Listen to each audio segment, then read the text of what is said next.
Greetings. Welcome to another special broadcast of I Have a Testimony. I'm your brother, Brother Willie Muhammad. God came to us to seek and to save that which was lost. He raised a man from among us. He, the Honorable Elijah Muhammad, laid the foundation. What I'm doing is something that comes from him through me, and the thing that he uses in me to do the work is my faith in him and the word that he taught. To produce men and women who wanted to clean up their life and build an independent nation for the glory of God. Today, brothers and sisters, we are blessed to have with us two brothers who I must say have helped to inspire and confirm my motivations for doing this show. Prior to us starting this show online during the COVID shut-in, we would host I Have a Testimonies in our city, here in the city of New Orleans, for visiting ministers or guest believers in our nation. These two brothers who I'm speaking about, Brother Rashad Muhammad and Brother Enoch Muhammad, visited our mosque and gave dynamic testimonies that touched the hearts and the minds of many who were present to witness them. So we're going to get right down to this interview. So assalamu alaikum, dear brothers. Wa alaikum salam. Salam, sir. And we thank each and every one of you, my brothers, for agreeing to participate in this interview. There's so much that I want to ask you all. And for those who are watching, you know, the objective of this special segment is to give all of those who are watching the opportunity to learn about the way of the Honorable Minister Louis Farrakhan. And both of these brothers are not on the show saying that they know the way, but they have been around the Honorable Minister Louis Farrakhan, and based upon what they have observed and their experiences, they can share some of what they have come to observe and experience as the way of the Honorable Minister Louis Farrakhan. And if we as believers can begin to understand the way of the minister, I believe that it can help us to close that gap, right? That stands between us and him. So let's get right down to it. And my first question I would like to ask is, you know, I would like to begin by laying the base for this interview by having each of you share with the audience, you know, your time spent and your experience with the Honorable Minister Louis Farrakhan. So I'm going to start with Brother Rashad first and then Brother Don. So can each of you share in what capacities you have served the Honorable Minister Louis Farrakhan and how long? I'm just a nobody trying to tell everybody about somebody. All right. Anybody. So with that being said, Brother Rashad, I've been basically with the minister since the age of 19, now I'm 58. Came into the nation in 1984. Have been blessed to travel with the minister personally since the year of 1986 up until as recent. Thank you, my brother. And Brother Rashad, Brother Don. Yes, sir. In the name of Allah, the Beneficent, the Merciful. First, I just wanted to echo your statement about not knowing really the way of the minister. And though, you know, Brother Rashad and I and others that are most fortunate to have been around the minister and to witness, you know, there are just things that we have seen and observed, but by no means are we any experts on the way of the minister. By no means are we. So I've been I think I perhaps joined the national security assignment. I think it began in '95 at the Million Man March, and I've served in different capacities and different departments since then, and I like to consider myself just a helper of the minister. just a helper. Beautiful. Well, that is something good to be, my brother, to be a helper. And we will transition from that into this next question. You know, the title of this show is The Way of the Honorable Minister Louis Farrakhan. What would you say, or how would you explain what that means from your limited understanding? We'll go back with you, Brother Don, and then we'll go to Brother Rashad. The minister he's a very strange and unique man. The minister way is really, you can't really describe it because there's nothing to compare it to. You know, there's no really frame of reference. He's an extraordinary, humble man, and he's patient. He's patient. He's humble. He's loving. He's uniquely kind, uniquely sensitive. I mean, he's a different kind of human being, of which you've never really have come upon a person like the minister. So it's really hard to describe him. But if there were like a few adjectives, it would be patient, and it would be extraordinarily kind. Patient and kind is how I would describe the minister and his way. Beautiful. And Brother Rashad, we've heard Brother Don talk about patience and kind. What would you, or how would you describe the Honorable Minister Louis Farrakhan's way? First, I'd like to backtrack, because when you first asked the first question, it was so humorous to me. But in the name of a lot of benevolence, I bet there's no God, and that Muhammad is indeed his messenger.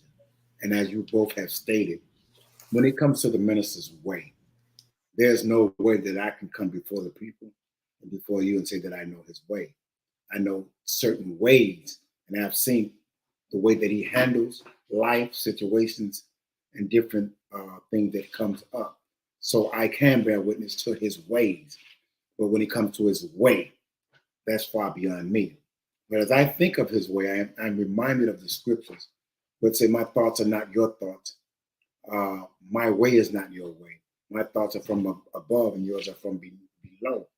And when I think about that, I think about the lower region of the human being and the upper region, which we consider the heavens and the earthly being the lower desires. And one of the thoughts that come to my mind in best describing that is, God operates in the upper realm and Satan operates in the lower realm. God operates on the spiritual level, affecting the physical and mental, and Satan operates on the mental and physical, affecting the spiritual. And in that, in the way of God, you find yourself reflecting the examples or the principles of God. And in the way of Satan, you find yourself expressing your lower desires and the principles of that, which robs you of your spiritual powers. But when you reverse it, God operates from the spiritual, checking the physical. So when I think of his way, I think of the way of God. I think of the expression of God in man. And we're talking about the way, I know you all have heard this, and the Honorable Minister Louis Farrakhan has said this in private meetings to the believers, but also in the public. He talked about how his way is a challenge for many of us, right? Yes. So why do you think that is the case? And we'll start off with, we'll go back to you, Brother Rashad, and then Brother Don.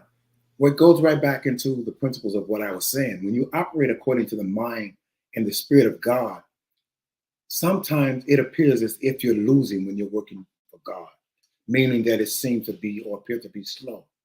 And when you're working or operating off the principles of Satan, it seems like the gratifications come right away. You're rewarded right away, so it appears. But it's just the opposite. What God is giving you is a foundation which will take you into the future. What Satan is doing is giving you the now, which robs you of your future. And your future is to become one with God, So Satan satisfies the urges of the now. So when I think about the minister and his way, that becomes challenging for us is that he operates out of the mind of God. He operates out of the heart of God. When you start talking about the characteristics that reflects the heart, kindness, forgiveness, patience, these type of things are from God, and they're reflected in one's behavior and how you handle your fellow human being. When you start talking about the lower realm, you're talking about greed, selfishness, lust. You know, these type of things, they rob you of the ability to be true to your fellow man, because it's all about the self. But when you come out of the self and you enter into the realm of God, it's about the us, it's about the we, it's about the reality of God. And in that you become a cell, not the body.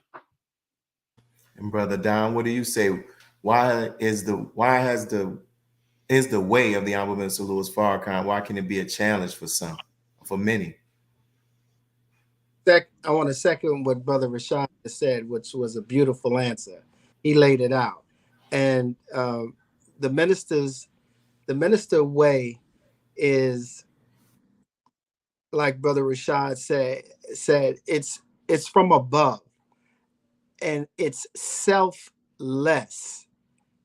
The minister is selfless, and the minister is thinking always about the body and what's best for the body, what's best for the people. And oftentimes we may come to the minister with some selfish, personal, something that will benefit us or just a few. But the minister is looking at the whole, and so when you may think that the minister will be in agreement with what you may be bringing to him, it's actually it may be just the opposite. So you cannot come to the minister unless it's something that's going to benefit the body and to benefit our people. Nothing really for self. Mm. And that's challenging. That's challenging to us. And I see, Brother Rashad, you're smiling. If you care to elaborate more, anything else you want to share on that before we go to the next thing?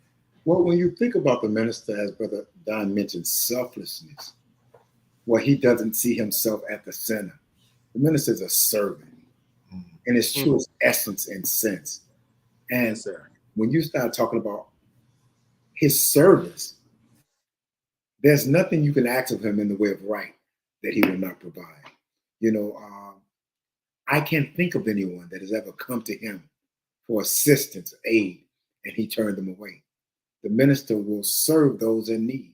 Even if you dishonored him or disrespect him, he can look beyond that to satisfy the need. And if he ever finds you in need or in trouble, he's that type of man, that type of friend, that no matter what happened in the past that's behind you, he's coming to your service. He's coming to your aid. He's coming to your defense. If you ever call on him, he's that type of friend. Beautiful. Beautiful. And brother, go ahead, Brother Don. I want to add something to that. Brother Rashad said that he can handle the disrespect, and which it brings me to something current and something contemporary, and which is when our brother Ye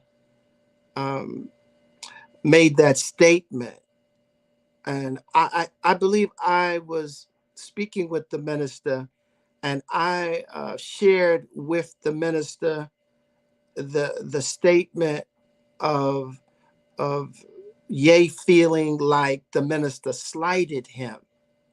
And as soon as I shared that statement and communicated that statement to him, the minister immediately went into protection mode of Ye. He did not think about himself. He did not even, it was immediately about Ye and protecting him. And the minister said, like, oh, wow, we have to immediately get word to our people not to respond. He didn't want any of us to make any statement, public statement against our brother. And that is indicative of the heart of the minister. The minister doesn't see the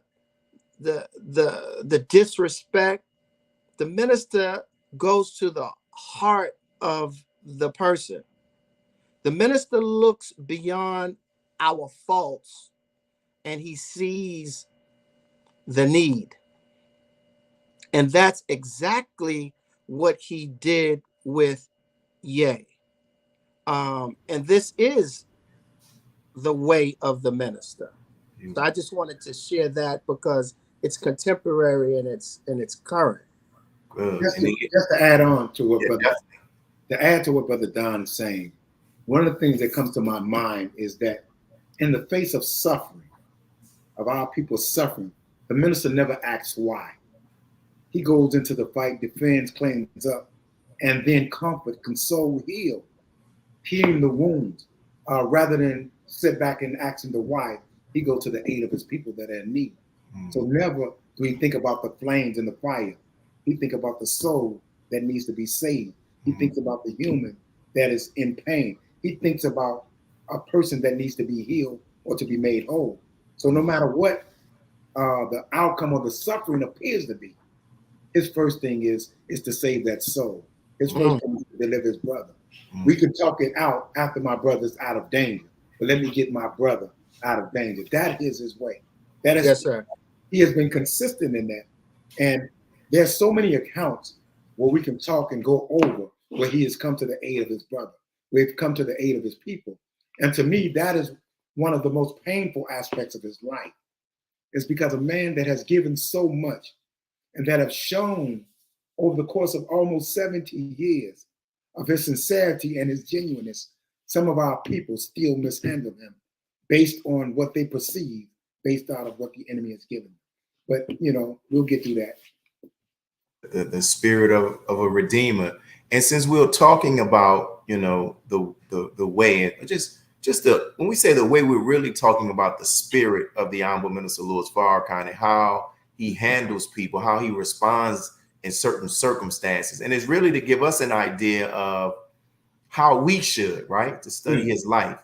And so I want to ask you all about some specific circumstances that you can share with us, what you have observed of the Honorable Minister Louis Farrakhan in these circumstances. And we'll start with you, Brother Don, and then we'll go back to Brother Rashad. Let's talk about, outside of being this bold, courageous, loving man of God, the minister is also a husband and also a father.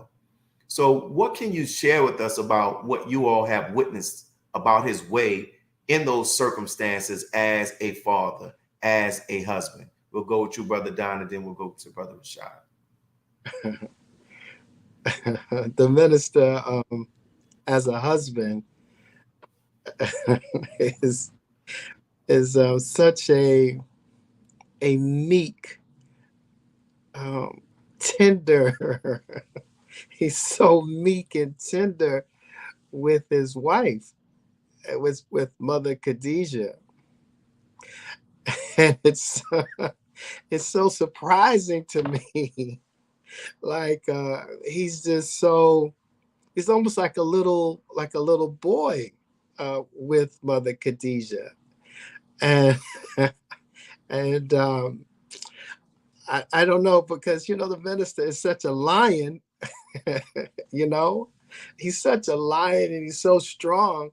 With Mother Khadijah, he is so he's just tender. He's tender and he's kind. And it reminds me of we were at an event, and it was the Omegas, and the minister was being honored um, by Omega Psi Phi.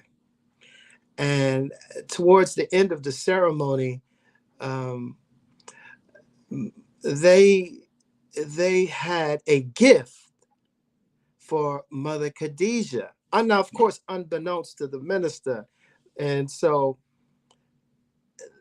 you should have seen the excitement on the minister's face when when it was presented to the minister that this is a gift for Mother Khadijah. He was so excited and elated, like a young, happy young boy, and he was just clapping his hands, and he was so excited. And that's his love and his heart again for his wife. And so it's that too is unusual to me, his kind and tenderness and his meekness with his wife. I ain't there yet. Like I I don't know how I could ever be that meek and tender and sweet, like, man. So I don't know. So that's extraordinary to me. As a father, uh, you know, it's a loving, laughing family. They laugh a lot, a lot. They have a great time when you see the minister with his children. It's always something funny. The children has his sense of humor, very quick wit, the supreme uh, uh, uh, Fatima. You Josh is just Josh he's on another level. Louis Jr. was, so they laughed a lot. It's such a warm and beautiful thing to witness, so that's my takeaway from it. That's a beautiful take, my brother. And Rashad, what ideas came to your mind that you would like to share? Well, it's very interesting because it's like being a part of their family. I've basically been in his family, involved with his family since I was a teenager, and basically grew up with his children. Felt their pain, felt their joys, felt their victories. One of the things I say about the minister is his patience. He's a very patient man. He's very kind and he's very caring, but he's also very stern. The minister is very stern. And the thing about the minister, when he gives his heart, he doesn't hold back. When he gives his mind, when he's committed, he doesn't hold back. And the thing that I've witnessed and noticed with him and his mother Khadijah is that they're friends. And they have a deep, deep, deep bond. And they share great memories together. And just to know some of their memories and to see how they interact in reflection over some of their memories is a beauty within itself. To watch the children as they have grown, as they have worked with them in the service, in the nation, to watch them revolve around the nation, to watch them as their father would go in and out of the cities, and like most children, wanting your father to be there. There was times when we would take the children to school. Myself and Brother Haroon, we would drive the younger children to school. Even Fatima, Brother Haroon would take her, even when she attended college. Brother Mustafa, basically watching him grow with his children, with his family, watching their family grow. Sister Maria, Sister Donna, Sister Betsy, Joshua, Lewis. I mean, it's a wonderful, wonderful family, a wonderful family, a very great family. I mean, the minds, they're very much like their father, their heart, their service, their love, and all of them are committed. All of them are committed to the cause. You see them often involved in the service. But if I could say anything, I would say that his patience, his love, his humility, and the humanity comes out of him when he with his family. Like Brother Don said, they laugh a lot, you know. The minister loved to joke with his family, you know, and they love to joke. As you say, they're very witty, very quick, you know, but a very beautiful family. But like I said, it would be a hell of a sitcom, or, you know, just to watch them interact. But they're a very beautiful, beautiful, loving family, very patient, very kind. And all of them, you know, they would give you the shirt off their back. But all of them are fighters, you know, so don't get it twisted. You know, there's another side to that coin. I'm glad that you all, you know, shared that, because for those of us who are fathers and husbands, and those brothers who are coming up in the ranks, that we can see, you know, you can have fun and lighthearted moments with your family, because the man of God does it. And we're coming up on this next break, and I want to close out with this question with you, Brother Don, because we this conversation we had also played a role with us having this show. You shared about how concerned the Honorable Minister Louis Farrakhan is about, you know, those celebrities or even politicians or any one of our people when they are put in a situation because of their affiliation or their love and admiration of the Honorable Minister Louis Farrakhan. Can you talk about what you've noticed about the minister's concern when they find themselves in that situation? Well, the minister does not want any person, celebrity or not, any person to be inconvenienced or to take a loss or to lose anything because of their recognition of him, their closeness to him. He does not want them to jeopardize themselves or their reality for him. And he is willing to sacrifice himself if that is the case. Like, you know, he's very sensitive about that. It reminds me of a detail. We were in LA, and the minister was invited by this major movie star, very, very popular person, invited the minister to their home, and it was an event going on at this person's home, and this person extended an invitation to the minister, but the invitation came through, I believe, Brother Joshua, and back in the suite, the minister said to Brother Joshua, "Josh, why don't you call brother and to check?" He said, "Give brother a way out of the invitation, because brother could have been so excited in the moment to see you. He offered this invitation, but call brother and try to give brother a way out,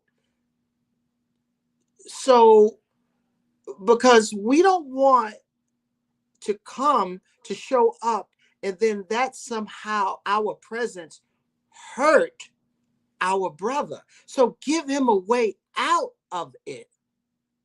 And that touched me. That resonated in me, because we all were excited about going to this particular event, into this person's home. But the minister his concern was not the event, but it was the care and sensitivity of this well-placed person and not wanting the enemy to attack him because of our presence there. And of course, Josh called the person, and they said, "Oh no, please come, please come." And matter of fact, Brother Rashad advanced that, and I was with Brother Rashad, asked me to come with him on advance, and we advanced that. Do you remember that, Brother Rashad? So many events like that, so I don't know exactly which one you're speaking of, but I have an idea. Okay. Yes, sir. But yeah, but it was it shows the minister's heart and his sensitivity, that he does not want to hurt any of our people because of him, and how the enemy feels about him. Definition in the Bible when it talks about love, and one of the qualities that it says how, love thinks more about others than itself, right? And that's the Honorable Minister Louis Farrakhan. We're coming up on our first break, brothers, and I'm thankful for what you all are sharing. I'm thankful for everybody who's tuned in on YouTube and on Facebook. We're going to come back, There's a question I want to lead off with our brother Rashad Muhammad. So please invite others to tune in, and make sure you're back on the other end of this break. We'll be right back. Peace. Be a part of the force that powers truth in journalism. Your support helps to combat false media. Cash App NNV News. AsiaticMinds.com, the curriculum of study from the University of God's Mind. Education that enhances the quality of learning through a virtual school system. The science of mathematics, communication, and deductive reasoning. Our children are the future. Invest in your destiny. To enroll now, visit AsiaticMinds.com.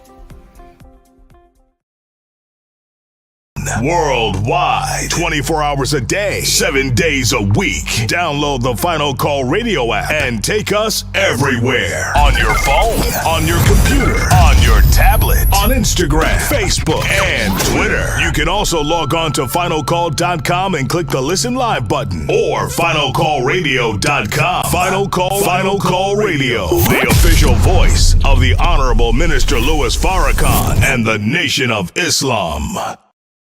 Thank you for tuning in to NNV News. Please share your thoughts with us in the comments section below. Follow us on social media at NNV News, and please subscribe to our YouTube channel, National Network View.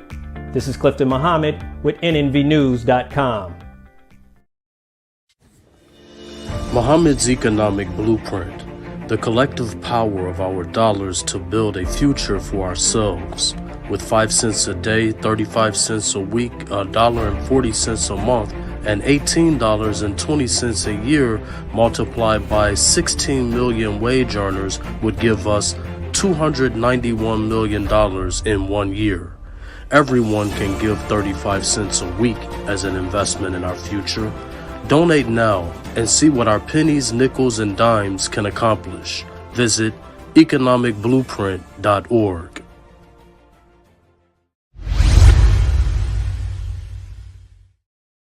And we're back, brothers and sisters, with more of this interview with our guests, Brother Don Muhammad and Brother Rashad Muhammad. Brother Rashad, I want to ask you this question because this came to mind while listening to the defense that the Honorable Minister Louis Farrakhan gave last month in defense of our brother Ye and Brother Kyrie. He shared about a meeting that took place with a very powerful and wealthy and influential member of the Jewish community. And in my talks with you, you told me that you were there. Is there anything that you can share with us about that meeting that can help us understand more about the Honorable Minister Louis Farrakhan's way and circumstances like that? Do you want the edited version or the unedited version? Whatever was on your heart that you can share. Well, if you go to the unedited version, it reminded me, I'll never forget, I was standing in the doorway when they came up out of the basement area where they were having dinner. And as I listened to the conversation, as I thought about it, it was on a very high level in reference to exchange and how they dialogue, very civil. But in street terms, I mean, it was real sloppy. You know, it got nasty. And it was almost like somebody telling you what they're going to do and you telling them bottom line, you know, what you're not going to do. And the minister really was kicking backside, but it was civilized. But if I could say it, he was really kicking he was tearing up some backside up in there, brother. He was really dealing. But it was very interesting because by God's grace, I happened to be at both of the meetings as relates to the high influential people that he met with out of the Jewish community. One in New York and one here on the outskirts of Chicago. And both of them were unique within themselves. But one of the things that the minister stands on is that he's a principled man and he cannot be bought. And they don't have anything that they can buy him with. And if you take that and you understand that is the foundation by which he stands, rooted in God, that they have nothing that they can offer, then no matter what they come with, if it's not rooted in God and rooted in truth, they don't stand no way with him, because he's not going to move on the principle where God is concerned. And with that, being a humble servant, he always is reminded of God, the scriptures, and reality. So he's not a man that's caught up in illusions. And one thing that this world is full of is illusions. Most people that think they have power are really under an influence of an illusion. They're really somewhat sedated. They're not in real time, because no matter what you amass, it can all be taken away from you in a matter of minutes. And there are many ways that they can manipulate to take it from you. But the bottom line is they can take it. The thing that he knows is that they can't take anything from him that God doesn't grant or that God does not allow. And as we know the history of Job and the story of Job, God allowed the devil or Satan to do everything that he could to Job except take his life. And Job was a true and faithful servant. The Honorable Minister Louis Farrakhan, in those dialogues, that's exactly that was his position. His position is that I am with God. And if you can show me why I'm wrong, then I'll correct the wrong. But if you can't, and you want me to just acquiesce based on what you're saying without the principles of truth, then I can't do that. I'm going to walk with God no matter what. And that's the spirit that Brother John was talking about when he talks about how he does not want our people to suffer. He is a redeemer. And as a redeemer, he understands the price that is paid when you're dealing with Satan for the salvation of a people. Our people may not know. But what happens is you may be stripped of all of what this world is giving you to walk with God, but know that you're not a loser. But our people have gotten so caught up in the lower realm that they don't understand the spiritual realm, which protects the lower realm. So the thing is, as I've seen it, and as I listen to him, and those dialogues, as he's eloquently had spoken about them on many occasions, the one where he was on the Park Avenue, where he told the gentleman that, you know, he talked about his power, and he owned Seagram, and he owned orange juice, and he owned the movie theater. And he said that if a gnat took a morsel of your bread, you don't have the power to call it back. So he said we could invoke them. I don't know the scriptures. I don't know this book. But he talked about the scriptures that talk about those that invoke and those, you know, so on and so forth. So, but the bottom line is he stood on the principle that you really don't have as much power as you think. And a few years later, that man did make his transition and moved on into the upper realm. He died. Everything that he thought he owned, somebody else is managing. Someone else is in control. And that's what all that we have. So when you really understand the principle of God, no matter what you amass, it's really worthless in the sight of God, because it was here before you came. It'll be after you're gone. What do you do what God has allowed you to receive and managing as relates to the world and the people that are around you? So the thing is, the minister's always been true to the foundation of the principles of God. And thank you for that. And we can learn from that how we should not compromise our principles because of somebody's status and somebody's wealth that they may have. So I want to go. I want to add. Let me just say this, because he mentioned wealth. See, I think wealth is a misunderstood term because we equate wealth to money. We equate wealth to material things. The Honorable Minister Louis Farrakhan said that the Honorable Muhammad said of him that you are more wealthy to me than all the riches of the earth. When you start understanding the true essence of what wealth is, God gives you that when he gives you life. Everything else you assess, or everything else that comes into your within your view or within your grasp is that which is allowed you to manage as relates to life. But wealth is that which God gives you, and that's life. And everything that you need when he gives you life is already here for you when you come into life. So there's nothing that you desire or anything that you need that God has not already provided for you. And that's true wealth. But everything else will come and go. Yes, sir. Thank you for that. And go ahead, Brother Don. Yeah, I want to add to that. Thank you, Brother Rashad. That was a great response. I was on my way to the minister in Phoenix. I'm in the airport and just going through the newspaper, and for some reason, I don't know. I picked up the obituary. In the obituary was this man, Edgar Brothman Sr. obituary.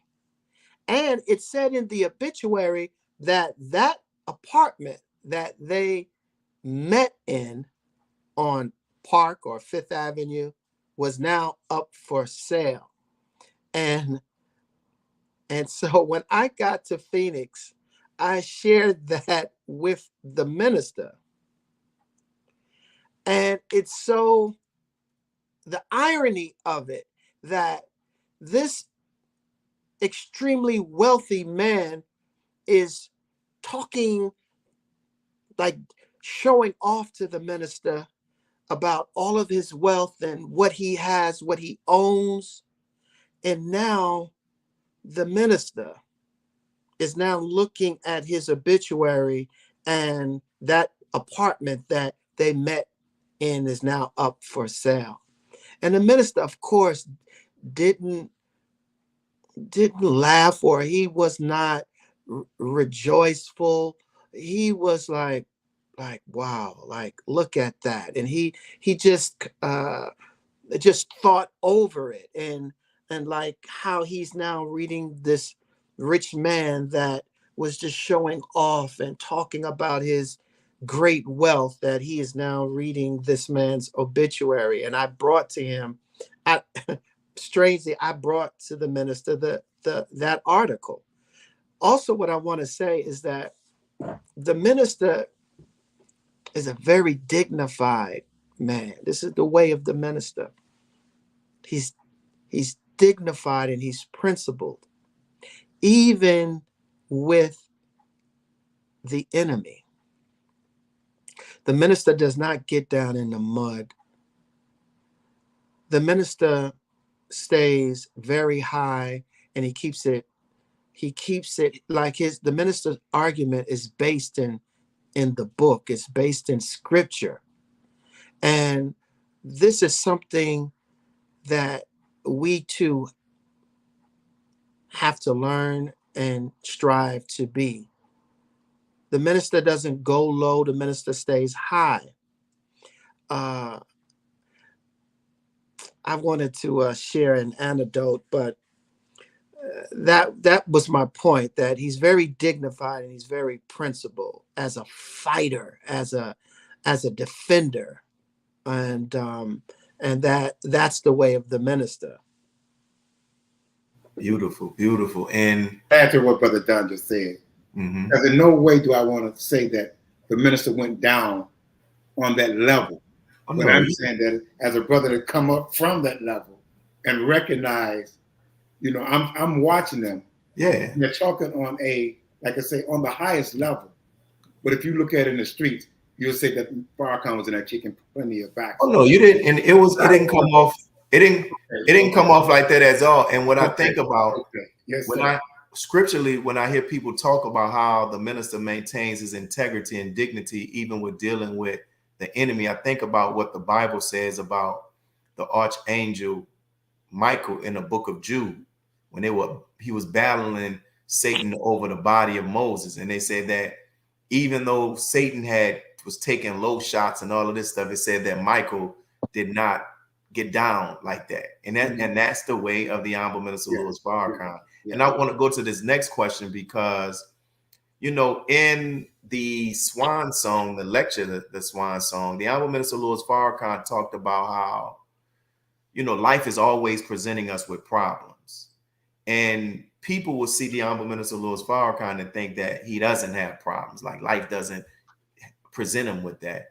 And I'm asking this next question so that those of us who hear your responses can be able to know, can extract from his experience, from what you all have observed.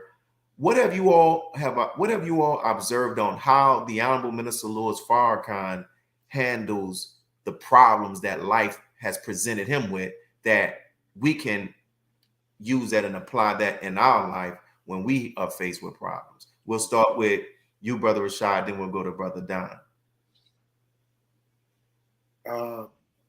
That question within itself is beautiful and very complex, because the minister has faced many challenges and some would say many problems.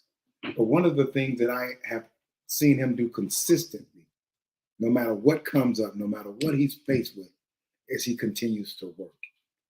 You know, when he talks about his operations, he's in a hospital working on behalf of a people. He's preparing to go to surgery, but his mind has not stopped working on the movement, the progress, and the ideas of pushing our people forward and raising our people to another level. I've seen him work through death of family members, his mother, his brother, you know, those that he loved. I've seen him work through the suffering of heart attacks and very health challenging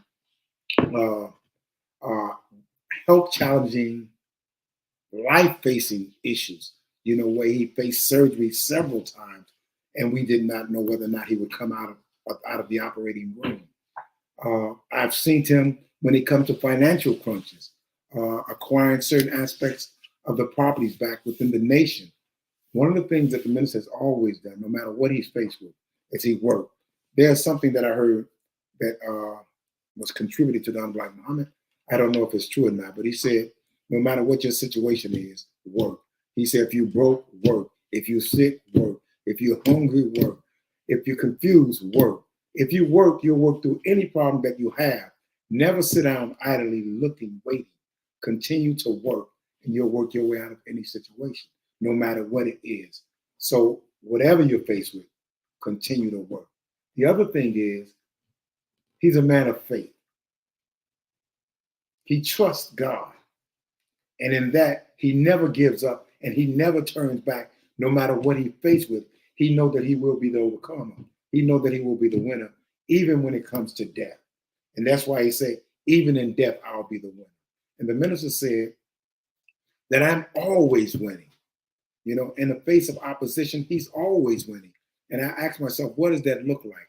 Because some of us, we look at what we think is reality, and we may think that it's not going well or that we're losing. But the truth is, we're winning in the sight of God. And that's why I said, even about Satan, Satan make it appear as if you're winning. So Satan give you the gratification now. What do you want? You can have that now. If you want the car, he'll give you that now. You want the house now. You want the women, the drugs, whatever you want, Satan will give you that now, but he robs you of your future. The opposite with God. Before God grant you, you have to go under before you go up. And all those that walk with God absolutely will try. None go without a trial. And the greater the trial, the greater the glory, the greater the victory. So as we're facing trials, continue to work. Never lose faith and never lose your focus. From Brother Don, what do you have to add? Well, Rashad is teaching, man. The minister is the suffering servant, and the minister lives really in constant pain and pressure. And I really I really don't know how the minister managed. How does he continue under such tremendous pressure, physical pain? The minister, from what I've observed, the minister is very patient, and he allows the God to help him work through the problem. He doesn't try to expedite the process. Like, he's very patient in the process, and he suffers through it, but he continues to work, like Brother Rashad said. And there's something about work and the process of work that it brings about the solution to the problem. Instead of sitting idly and commiserating over the pain and the problem and letting the problem overwhelm you, the minister works, and the minister nurses his Quran. He nurses it, and he's looking for the solution in the word. Also, the minister is not just a believer in Master Fard Muhammad and the Most Honorable Elijah Muhammad.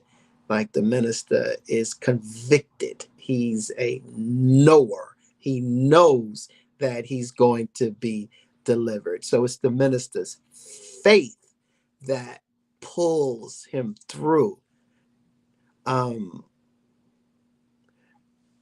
It's the minister's faith that pulls him through the problem.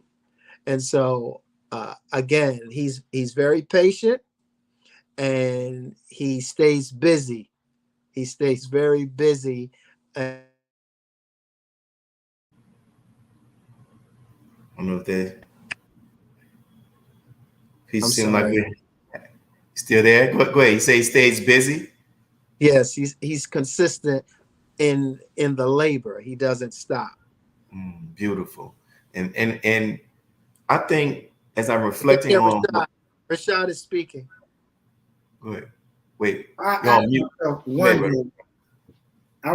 ask myself about his pain. Because one of the things, as I've journeyed with him, there are times where I've come to feel his pain. There are times when I sensed his pain. And there are times when I know his pain. And I don't know what it is, but God give it to me. And I remember vividly once in Arizona when he was telling us about his life. And as he told us about his life, all I can sense and feel was his pain. So the next day I sat on the porch and I was crying, thinking about the pain that he was in. But as I pondered over his life throughout the years and thought about the pain, because I've seen this man in excruciating pain. I've seen him come before the world, speak for 4 hours, and can't sit in a vehicle as we're driving him back to the location. He's balled up in pain. I've seen him balled up in pain before we get to a venue and speak for 3 and 4 hours as if he never had the pain. And I used to ask myself, what is it about this man that allows him to manage pain to this level? And what I come to believe and understand is that he suffered so much. If he ever told you of all of his suffering, then you'll understand how he was made to be the burden bearer of the pain, where it says he died for us daily. And I can tell you honestly, I've watched this man suffer. I've watched him suffer. You know, I couldn't even tell you of all of the stories of the disrespect that he received from the people that he served and from our Black leaders or important figures in our community. But what he suffered to serve them, it's a hell of a thing, man. You know, to be rejected by people that you come to give your life for. You know, and I'll say this as I close with that point. For which of his deeds do we deny him? How could a man that come before the world and to declare to you that he met with a man that met with God. And he just doesn't say it. He demonstrates that God is present based on his work and his service to a people, based on his heart, based on his love. He demonstrates this. And this man don't do it for 5 years. He don't do it for 6 years. He don't do it for 20 years. This man has done this for 67 years. And you can go back into the 60s and find his words, his messages, and you'll find that he's consistent in delivering the word of God. But yet, the people that he come to, I come to my own, but my own receive me not. I would say that if you don't recognize him as a savior, then I can honestly tell you that you'll never see a savior in your lifetime. If you don't recognize the principles of God in man and that man, then I can honestly tell you that one, either you have not studied that man, or two, you do not know God. But if you go and study God and you look at the actions of this man, you'll find that God is all wrapped in this man. And that's what I have watched. I have watched the man journey from being a common man to becoming one with God. And that's what he's offering us. So when I look at his pain, I think about what we're taught about the God that created himself and the suffering and the pain that God himself went through to deliver, to produce a people. And his servants go through the same thing to deliver the people that God has come to raise. But his pain, brother, his pain is real. We thank you for that. We're coming up. We have 4 minutes before we go to our next break. Brother Don, is there anything you wanted to add on to what Brother Rashad has shared? Rashad laid it out. Beautiful point, Trey's beautiful point, brother. That's Brother Willie. We could do the whole show on the pain of the minister, brother. Yeah. Rashad is absolutely on it, because the pain of the minister, the suffering of the minister, and the minister practice, brother. The minister practiced at being God. He practiced at it. And it's and to be God, man, is nothing but pain. He's forged. The minister has been forged into a God from pain, from the suffering. We were in one time sitting out with the minister, and the minister said, brothers, it's a terrible thing to be rejected. And he was so, you could see the hurt and pain on, and he just said it out of the blue. He just, it's a terrible thing to be rejected. And the minister loves his people so much, so much. And people and his contemporaries and his colleagues just dumps on him, man. It's a terrible thing to witness. It's a terrible thing for his family to witness, and those who love the minister, those of us who are around the minister, to see the minister hurt like this and in that kind of pain, man. It's a tremendous thing. You don't even know what how to deal with it except pray and pray for yourself and pray for the minister. But the minister suffers. The minister suffers tremendously, man. And like you said, the suffering servant, and we're gonna come back after this next break and talk about one of the qualities, or I'll ask you all about one of the qualities that I think, and I believe you all would agree, is one of the things that prevents that pain and that suffering from turning him, that prevents him from being bitter or brokenhearted. Yes, sir. I will come back right after this next break. Loving what you all are sharing, my brothers. We'll be right back after this next break. Yes, sir.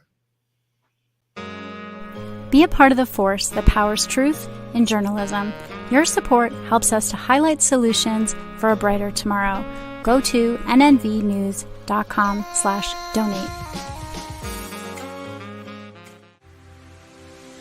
AsiaticMinds.com, the curriculum of study from the University of God's Mind. Education that enhances the quality of learning through a virtual school system. The science of mathematics, communication, and deductive reasoning. Our children are the future. Invest in your destiny. To enroll now, visit AsiaticMinds.com. The hashtag Bank Black social media campaign made strides not only in revolutionizing how we bank, but also how we think.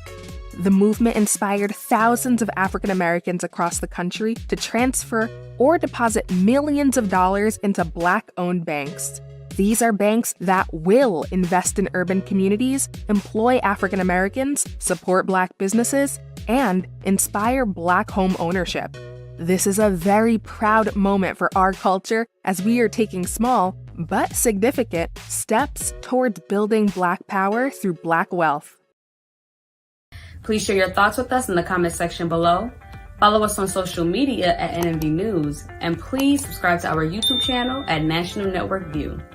I am Anissa Muhammad with nnvnews.com.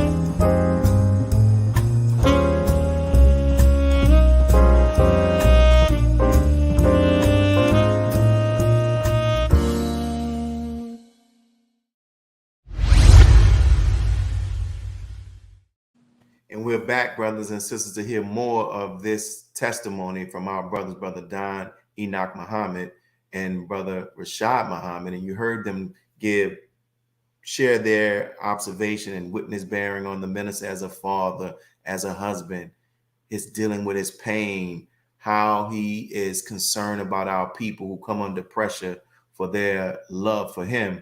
The next question I want to ask both of you all, and I'll start with you, Brother Don, and then we'll go to Brother Rashad, because in my conversations with each of you all have talked about this, and others.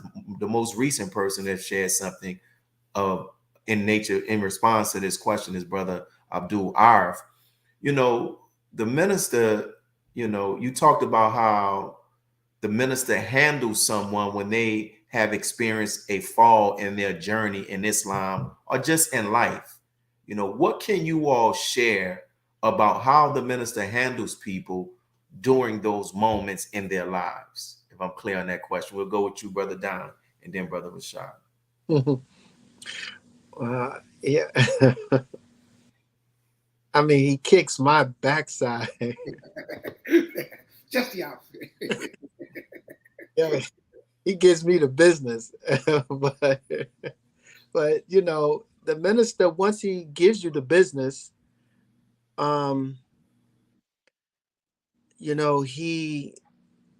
he doesn't dwell on it. He doesn't dwell on it. You're going to get it. He's going to tear you up. And this is my personal experience now. It's for me. But right after that, like it's done. It's over with, and let's go. Let's go to work. So that's how it is with me. But with others, I've seen the minister is the minister is a redeemer. The minister believes in reclamation. He believes in salvation. He believes in redemption. And so the minister is always, as he is chiding and chastising and correcting you, right? He's also teaching you, and he's also building you up. Like the minister doesn't tear you down. The minister leaves you with your dignity intact. And he's a master at it. And so he doesn't destroy the person, because the minister, I believe his intention in his heart is to is to redeem and to construct, not destruction, but construction. And again, the minister looks beyond the fault and he sees the need. And that's the way of the minister. Rashad, your thoughts on that point? Because that's why I was thinking to open on Amazing Grace. You know, looking beyond the fault to service the need, understanding the fault, the service to need. And our people sometimes don't recognize that those that have fallen short need service, not to be scolded. So he gives you what you need. Quite different how he handles each and every one of us. Like Don said, he gives him the business. You know, since I've known him, he's always been tender or kind with me, even when I was in error. He corrects me in such a way that I don't self-destruct, because each one of us handle it differently. So all I can say is Amazing Grace. How sweet the sound, because I know that there's a process of my salvation. I know that there's a process of my growth and my development. And I know that based on the condition of where I come from, I could have never made it had not he been patient, had not he been kind, even as I struggle with myself today, coming into the understanding and the burden of sin. So I would say Amazing Grace. But there's another point that I wanted to elaborate on what Don mentioned before.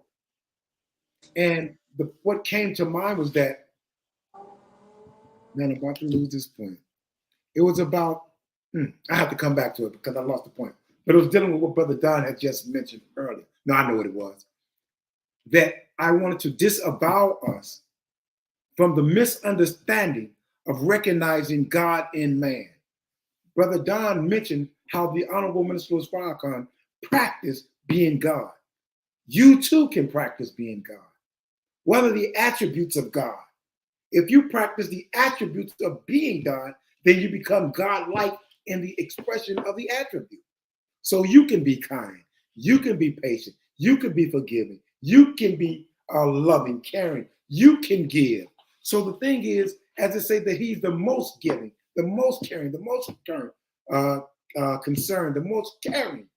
You too can be like that. So we all can practice the principles of God, because ye are God's children of the Most High God. So don't put in your mind that we're putting him in a place where he has not earned. You too will go to that place if you surrender and submit to the will of God. You too will become one with God. And that leads me, I'm glad that you made that point, because great, what we're talking about, this interview is not just to, just, of course, we admire the minister, but it's to put him before us as an example, as Allah has him, so that we can study him and then implement the beauty that God has placed in him in our lives, right?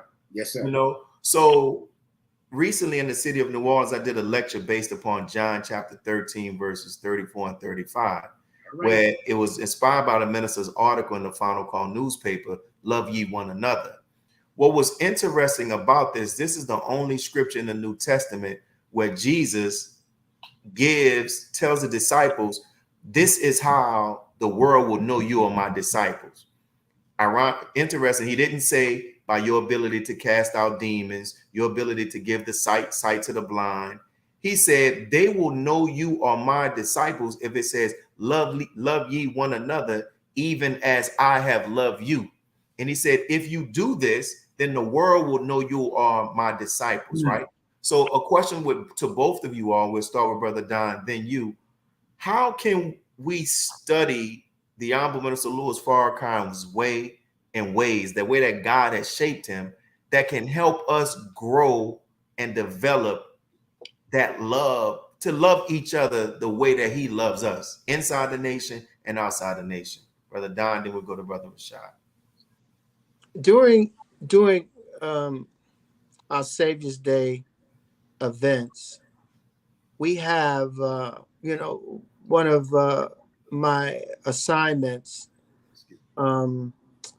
was the transportation of the palace transportation,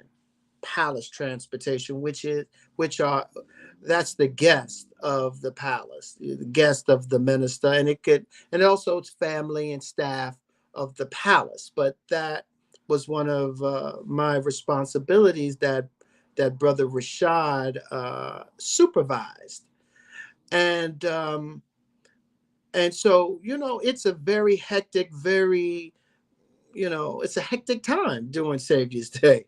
And so we're, the itineraries and the pickups and the drop-offs, and, it's a lot. We're undermanned, and so, but we're pushing right through. Now here comes Brother Rashad, with all of these extra assignments, extra pickups he's giving us, and it's not the palace guest. And it got to the point where, like, I was really frustrated. Like, yo, what are you doing? And Rashad said to me, brother, what we do for the minister's guest, do you not think that it should be done for the little believer? He says it's the right thing to do. If we have some downtime, then we have to serve the believer. We have to serve the believer like we're serving the minister, the minister's guest, the minister's family, the minister's staff. The believer is deserving of this. The minister is paying for it. Do you think the minister would object to us picking up the believer if they need a ride from the airport? And when Rashad said it, like it resonated and it taught me. Like, we have to be servants of one another. Just as he has loved us and fed us, we now must in turn do that with one another. For we know we have crossed from death to life when there's love for the brotherhood. So that brother over there, Rashad taught me that. And that's the minister's way. So what good is this program? What good is this interview talking about the minister's way if there's not implementation of the minister's way with one another? The minister doesn't care about all of this stuff. Only thing he cares about is the quality of our heart and how do we serve one another. That's what makes the minister happy. That's what makes the minister smile. It's us serving one another, being kind to one another. When your brother and your sister is in pain, you too must feel the pain. So it's in service. It's in service. It's in service to the believer. That's the minister's way. Beautiful. And that, beautiful, my brother. That's beautiful, Brother Rashad. Beautiful, Brother Don. You know, it's interesting you mentioned John. The thing that comes to my mind is John 15:9, I think it is. And it says, as the Father has loved me, and I'm reading, so have I loved you. Now remain in my love, period. If you keep my commands, you will remain in my love, just as I have kept my Father's command and remain in his love. We have been given guidance and instructions. The greatest principle in the universe is founded on love. The greatest law. The greatest law. And God justifies it by, in your creation, there's nothing that you need that is not created in creation for you to thrive and survive. That's out of his love for you. Before you even came into existence, he had it. So as I read that, it said, as I have loved the Father, we're witnessing a man that is in love with a man. And he's following the commands of a man. And in this, he's demonstrating to us love. So what we're receiving is the love of God coming through a man. Because it was God who came to claim us as a people. So now we're witnessing the love of him for his Father. And he's telling us that if we love him and follow his commands, then we'll be a reflection of him. We'll be a reflection of the God. So it's like the love of Jesus. If you obey his commandments, then you become a vessel or a conduit of Jesus' life to the people. And the people will recognize you as they recognize him based on your love for them. And what we need is love. See, and love finds us where we are and builds us where we need to go. What happens is we're like a people that have been wounded. And every human being of the human family has walked by us and left us in the hole wounded. But God loved us enough that he came. And not only did he come, he raised one with that love and taught him how to love and care for us. And he told him that if you lost one form of those who I came to save, then I'll burn you and your family. That's the love that God has for us. That if you lose one of his, that he would come after you and your family. And I'm saying we're experiencing this love in a man. And it's difficult to love a people that have never been loved. Because what happens is you think it's a game. You thinking they're trying to take something from you, thinking that at the end of the line is going to be a trick. Some of us feel that if we walk with God, he may turn on us. Because what we have become, we don't think that we could ever become that of God. And that's why he sent you a savior. So that you know you can be redeemed. That your sin can be tossed into the sea of forgetfulness. So the bottom line is, it is his love for his Father that he's demonstrated to us. But it is the love of God that his Father taught him. And he obeyed the commands of his Father. And you see what he's produced. Farrakhan is a man that has many victories. Victories. I said, when you think of Farrakhan, let this mind be in you the same as in Christ Jesus. Farrakhan has the master's mind. Master Willie Muhammad, Farrakhan has his mind. This man has victory after victory. Look at it like this: the world turned against this man, right? But he's been able to subdue the world, handcuff this world, right? Look at the history of Minister Farrakhan. I'll give you 3 examples of just small victories that he's had. When you think of Boston, and anybody that ever goes into Boston, ask about the history of the service of Minister Farrakhan, and then you're going to run into a brother named Minister Don, who came up under Minister Farrakhan. But the bottom line is, Boston at one point had died, not physically, but the believers had turned back to the street. The minister asked Honorable Elijah Muhammad, could I bear the sins or the burden of their sins since I'm the minister? No, you can't carry the burden. You taught them they have to cover their own sins. He rebuilt the mosque in Boston, restored the believers in Boston, gave them a thriving community. Then he was moved to New York. New York had been destroyed after the death of Malcolm. They had firebombed the mosque in New York. The Muslims named with dirt in the city of New York. Farrakhan rebuilt that city. Rebuilt that city from 65 to 75 or to late 74. Now, when it comes to the Nation of Islam, this government had sent a death blow to the Nation of Islam. Under his leadership, under his love, we have never gotten into a fight with the nationalist community. We have never gotten into a fight with the Orthodox Muslims. We have never gotten into a fight with those who disagree, because he didn't teach us that. He taught us in love. He didn't teach us the letter of the law to go beating our brothers in the head. He taught us the letter of the love of the law.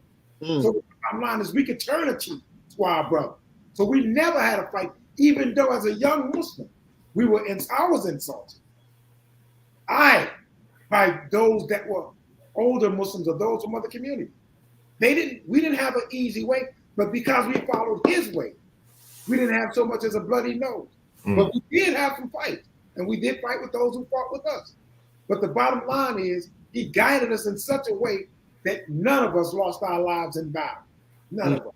And none of us went out there and attacked our brothers because of their ignorance or because of their dislike of him as we rebuild the nation. Beautiful. We used to go out with the final call, brother, and we would have a bundle of papers, and some of the brothers say, it seemed like you come back with more than you went out with. Because it wasn't an easy time for us coming up in the early 80s under the minister's leadership as he was rebuilding this nation. But he rebuilt this nation. Praise be to Allah. Allah. Thank you. And you know, and before we go to this next question to you, Brother Don, remember at the table once when the Honorable Minister Louis Farrakhan's daughter was talking about how he helped to rebuild the community there in New York. She said his strategy, and the minister said, I wouldn't necessarily say it was just strategy. He said, it was my love. That's what he's been doing. So we're talking about his love. That leads into this question. You know, Brother Don, the Honorable Minister Louis Farrakhan has been criticized for his relationship with members of the hip hop community. He's been accused of being acceptable to their behavior and their musical content. You know, you've been around the Honorable Minister Louis Farrakhan to witness his interactions with these artists. Can you talk about the minister's way as it relates to these artists? Well, again, you know, the minister, he looks beyond the fault and he sees the need, and we all are in desperate need of God, of salvation, of a knowledge of self. Yes. Because you know, our people are lost.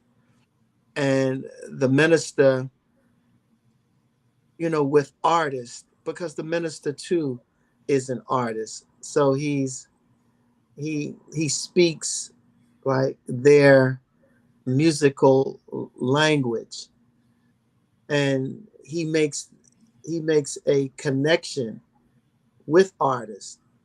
They feel the minister on that level as an artist, because he understands the craft. He understands, you know, what it is to be an artist, to be a musician. So there's that relationship, and the minister is a consummate big brother. He's a big brother, and he's a teacher. But artist really looks at the minister as a big brother, one that they can go to for guidance.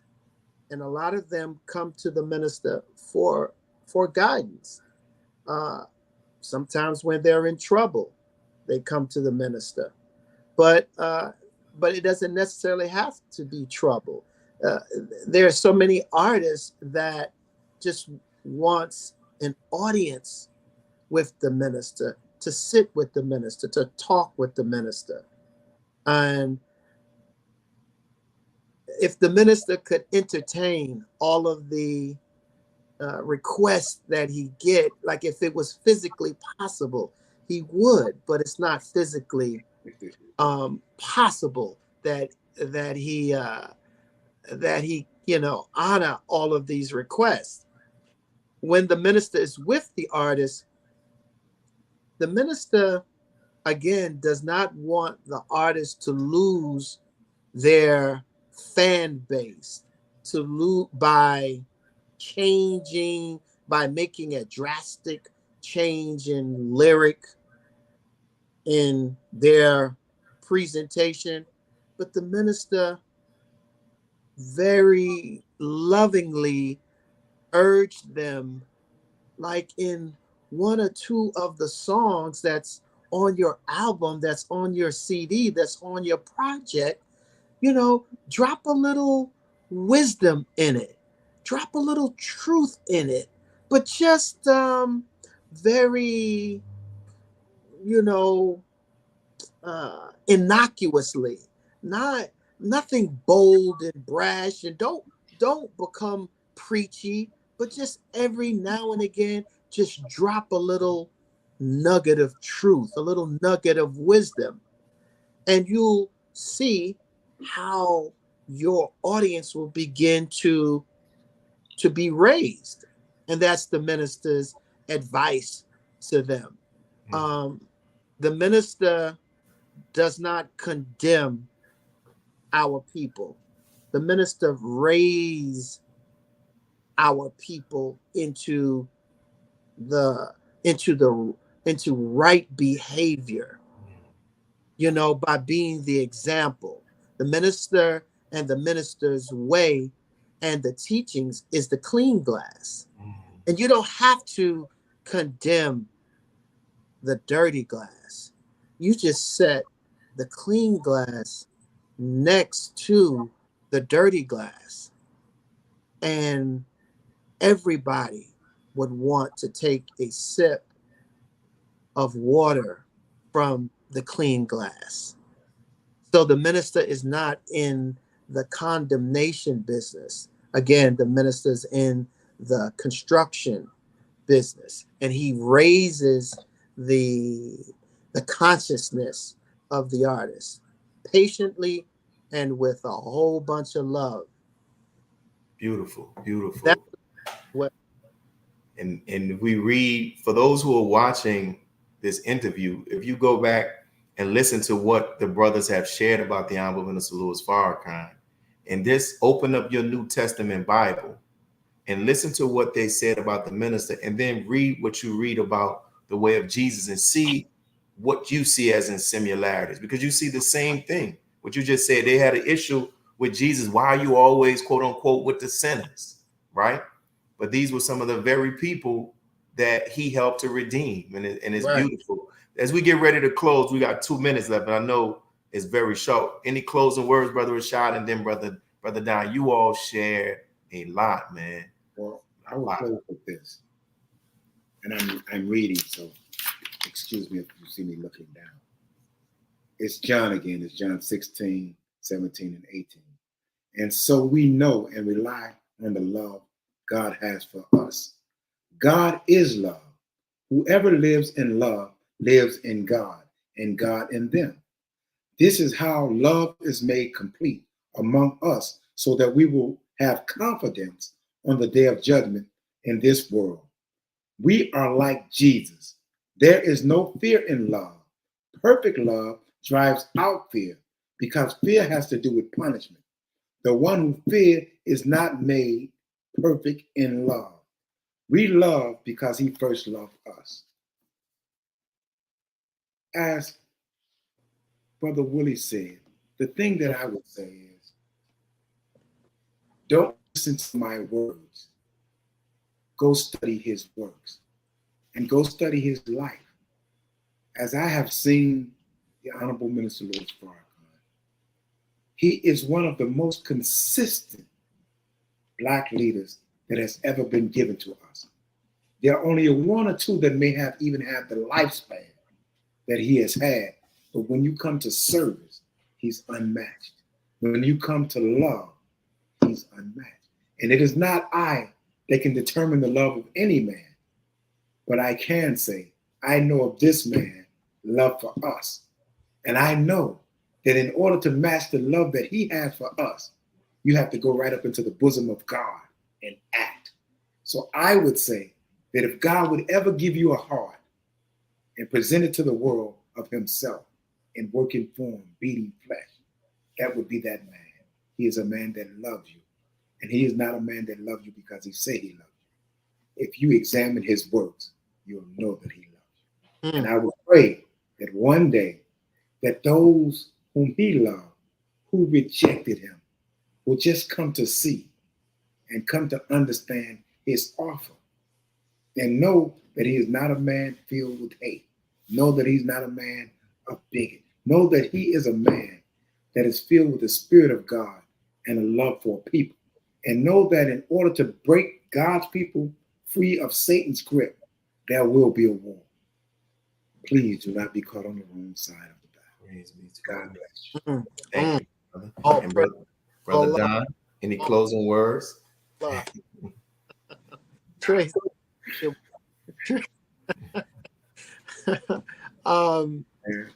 You know, the way this world is completely in pure wickedness. And Satan has tricked the entire world, right? And I mean, there's no facet of life, no discipline of life that Satan has not infiltrated and made putrid.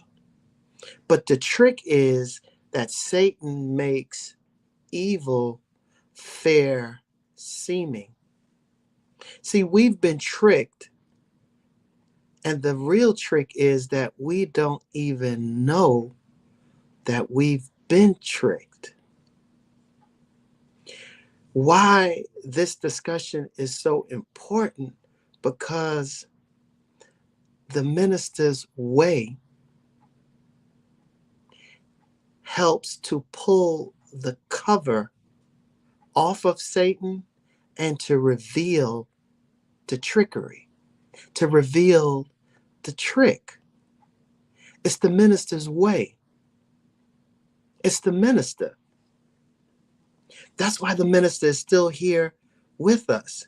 He is the example for us. He's the grace for us. He's the way out for us. So, and the minister's way is difficult because, again, the minister is selfless. And we are so full of self that puts us in conflict. So we really have to keep our heart open and our eyes on the minister. The minister is the prize for the believer and for those who are not, quote unquote, believers. You're not close to the minister due to proximity, due to nearness. Brother Rashad and I have had the opportunity to serve close, but it's not the closeness that makes the connection between us and the minister. You have to reach and get to the minister through the word. It's through the word, and it's through the applied word of God. It's how you reach and you connect and you become close and one with the minister. Not because of the proximity, but it's only and through the word and through the work. It's through the work. It's through the work. So thank you, Brother Rashad. Thank you, Brother Willie, for this opportunity, for this platform. Thank you, Brother Willie, for your patience. Because Lord knows I fight you. I fight you I fight you in doing this. I'm such a problem, and I resist you and don't want to do it. But you're so patient and so kind and so warm that I can't even get out of it. And Brother Willie, that's the way of the minister, Brother Willie. His way, that patience and that kindness and your patient persistence and your warmth overcame my resistance. Man, all praises due to Allah. Listen, you all shared. I know you all are humble brothers, man. You all don't take from my perspective. You all don't take your time and your experience with the minister and you walk around with your chest built out, and you all are always concerned that you're not trying to make it about yourself, but it's about him. And I appreciate what you all are sharing and have shared, because in your interviews, that other previous interviews that we have, people are learning from this. If you see the comments that people are making, it really helps us to really to close that gap and learn more. Like what you all shared today was phenomenal. You see the comments. Thank you, man. Thank you all for being brothers. Thank you all for being mentors. Thank you all for being helpers to the Honorable Minister Louis Farrakhan in our nation, to help us to learn more about him so we can begin to implement it in our lives. And I think from this little bitty interview, it really needs more time, but we're gonna stop. But there's so much more, man, that is in you all. And I always feel that there's more that is in you. But what you all share, it really helped me, and I know it will help others. So I thank you all, and thank your families as well. And for those, praises due to Allah. And for those who are watching, brothers and sisters, we are happy that you all tuned in. And I thank our brother behind the board for making this possible as well. And NNV, we've taken a break, but inshallah, we're going to start back in the beginning of the year with more new content. But listen, take an opportunity to go back and watch this interview, share it with others so that they can learn about the valuable human being that God has in our midst, the anointed one. We say the Messiah. Messiah just means the anointed one. What is he anointed with? Not physical oil, but he's anointed with the Spirit of God. And you heard these brothers talk about how he handles pain, how he handles being rejected, and it has not broken him. The Honorable Minister Louis Farrakhan, to me, is the only person that I know or feel he looks better as he ages. And you see him, you're like, oh my goodness, look at this man. How can a man with all of that weight on him still shine and emanate with light and love? Because something is in his heart and something is in his mind. And what it is the Spirit of God. And the blessing is we too can access it if we follow what we have in our midst. So thank you all, and may Allah continue to bless each and every one of you. Assalamu alaikum. Go home and study. See, many of you don't study your religion. Go ahead.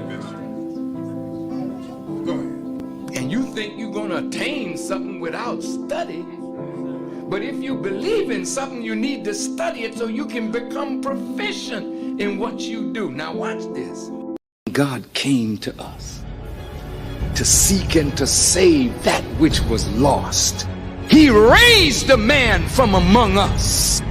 He, the Honorable Elijah Muhammad, laid the foundation. What I'm doing is something that comes from him through me, and the thing that he uses in me to do the work is my faith in him and the word that he taught. To produce men and women who wanted to clean up their life and build an independent nation for the glory of God.